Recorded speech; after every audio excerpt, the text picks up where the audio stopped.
Well, hello everybody, and welcome to GBear's Off-Grid Ways, a homestead in the desert. And what you're looking at is the top of my new countertop that I put in, and I decided today I'm going to do a cooking show. And since I don't edit videos, this is going to be live shots, and it'll probably be a three-part video, and so you'll get 3 videos from me today. We're going to start today right here in front of the counter, and what I'm making, because it's going to be cooling down for the weekend with a 50% chance of showers on Sunday. I figured, well, I'm going to make some good hearty food that if it does rain, I can sit inside and enjoy some good comfort food. So I'm making beef stew. All right, so you're looking at some of the ingredients here. I got my tomatoes, I got my garlic cloves, there's 4 small cloves, and I got 1 clove of shallot. I almost said scallion. Shallot that I will chop up and dice in the same way I do the garlic. And then I got my 2 stalks of celery here, all washed and ready. I will trim the heads off of them before I put them in. Not because there's anything wrong with the heads, I sometimes add them, but these have got a little bit of wilting to them, so I won't put the wilted leaves in there, so I'll cut those off. Then over here, got my carrots. I like lots of carrots in mine, so I got 3 carrots, and I will be peeling those. As you can see, my potato peeler here, and 2 potatoes. And I'm using eye of round right here, just about 1.5 pounds of eye of round.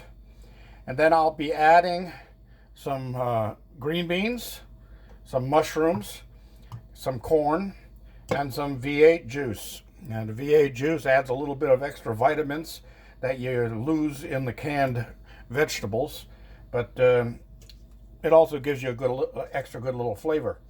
Over here, there's a bag of flour. Okay, and the flour is because I'm going to be browning the meat in this pan over here. Okay. And I've got vegetable oil, around 1/4 cup of vegetable oil in the pan already so that I can brown the meat. Well, the reason I'm doing this video in 3 parts is so that there's not a lot of boring stuff in between. So what I'm going to do is I'm going to get started on cutting up the meat and getting it into the flour and getting it all floured. And then I'll get that into the pot and start browning it. And then I'm going to cut off part 1 of the video until I'm ready to start adding other things. There's no need to have you stand there and wait. If I was using editing software, I could just cut the video and then start it back up again and then patch it all together with my editing software. But I don't like doing that. It takes too much time. So we'll just do this in a 3-part video. Excuse me.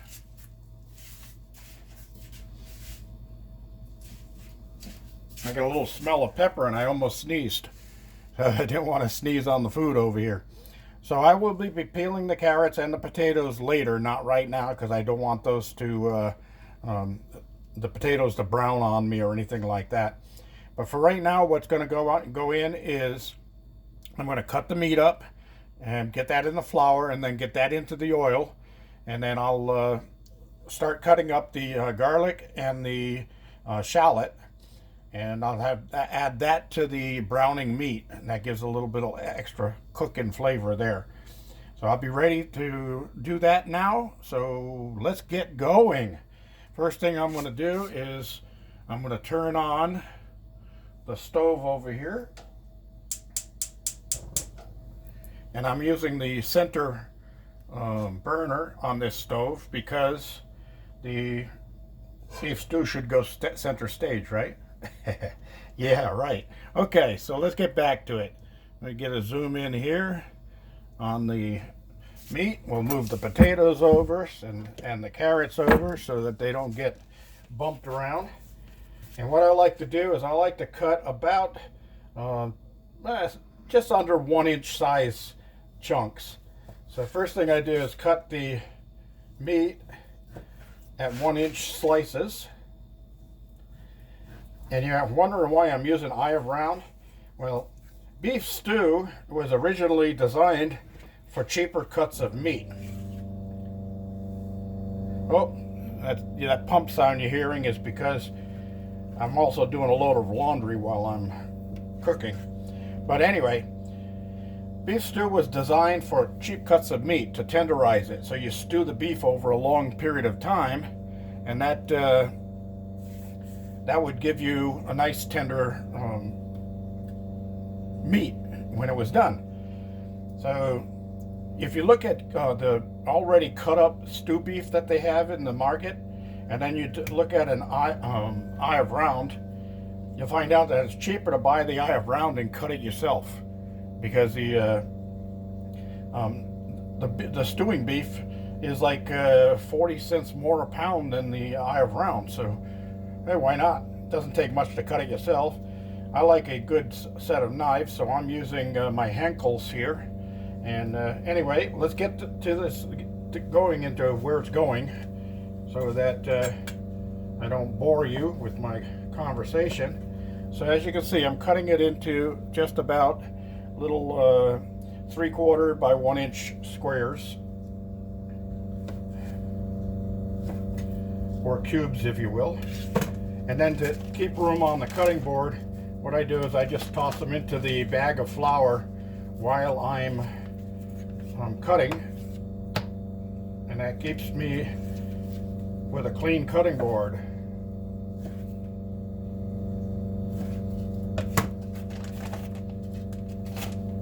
All right. So, how am I doing so far, everybody?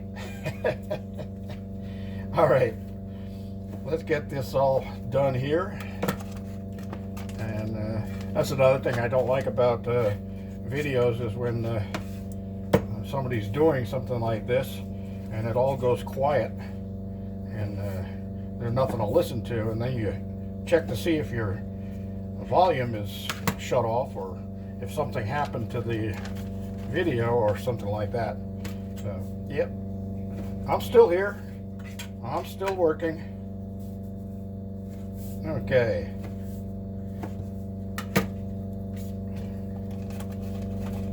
I'm sorry about the pump noise in the background, but got to do laundry today too, because if we're gonna have rain on the weekend, I usually do my laundry on the weekend, and that means that I'll have a double load of laundry next week. So I'll get as much of it as I can get done today. All right, so it's all in the bag with the flour, and I forgot to mention I use 1 cup of flour. You can use bread flour or all-purpose flour, it doesn't matter. It just, you need some flour. It becomes a thickening agent in the stew itself. Okay, so I got my pinch bowl here. This is kosher salt, coarse ground. So I'm going to take in here, I'm going to do about 2 teaspoons into the mix, and the same thing with the pepper. And I'm going to add more salt and pepper later to the cooking meal, because potatoes are in there. And potatoes have a habit of sucking up salt. By the way, that's a little tip. If you're ever cooking something and you find that you've added too much salt to it, peel a couple of potatoes, cut them in half, put the 4 halves in there, and cook it for a little while, and then try it again. The potatoes should have absorbed the salt, and you could save your dish that way. All right, so I've got the oil heating, and got a little extra piece of meat there when I was going to put that in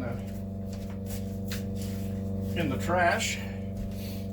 And as you can see, everything is all nice and coated here.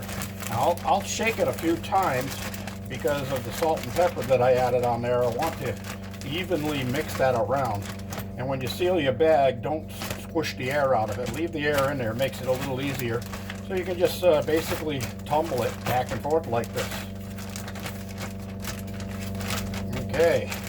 The nice thing about doing this is that as I add this to the oil to start browning it, when the bag is empty, I no longer want to use that flour that's in there because the cross-contamination with the meat.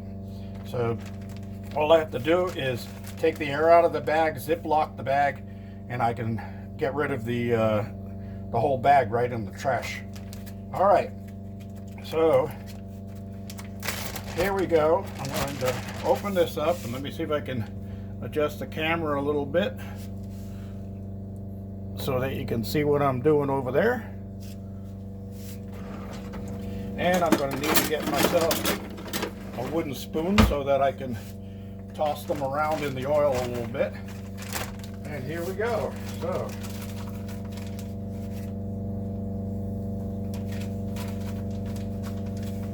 yeah, there's a little sizzle inside the pan. Sorry, I can't put the camera down in the pan to show you that, because of course I got both my hands occupied, and the camera is right now in a tripod holder,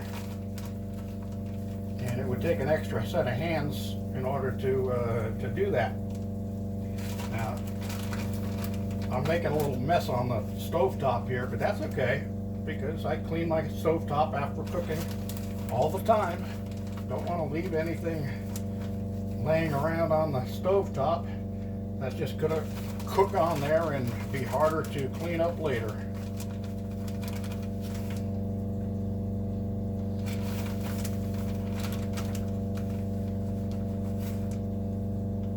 All right, a couple more pieces here.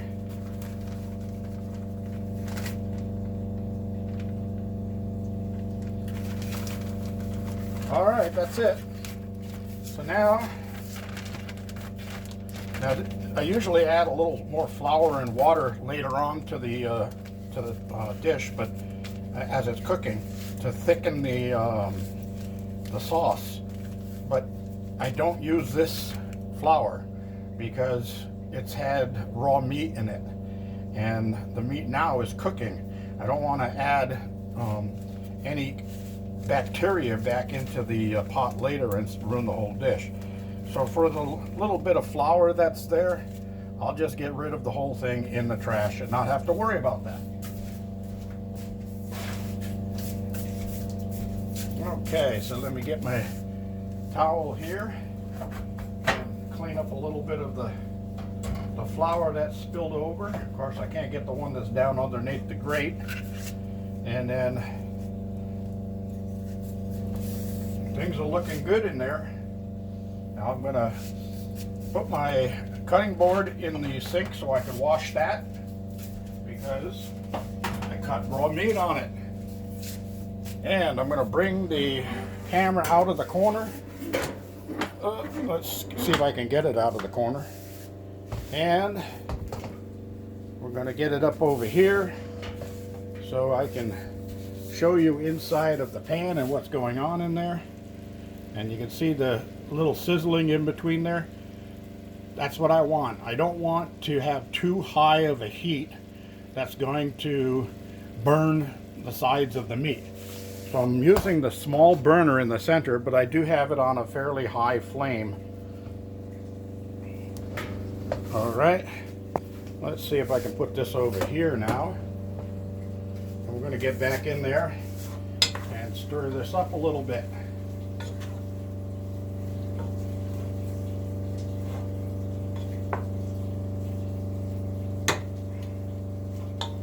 And much like watching paint dry, watching meat brown is boring.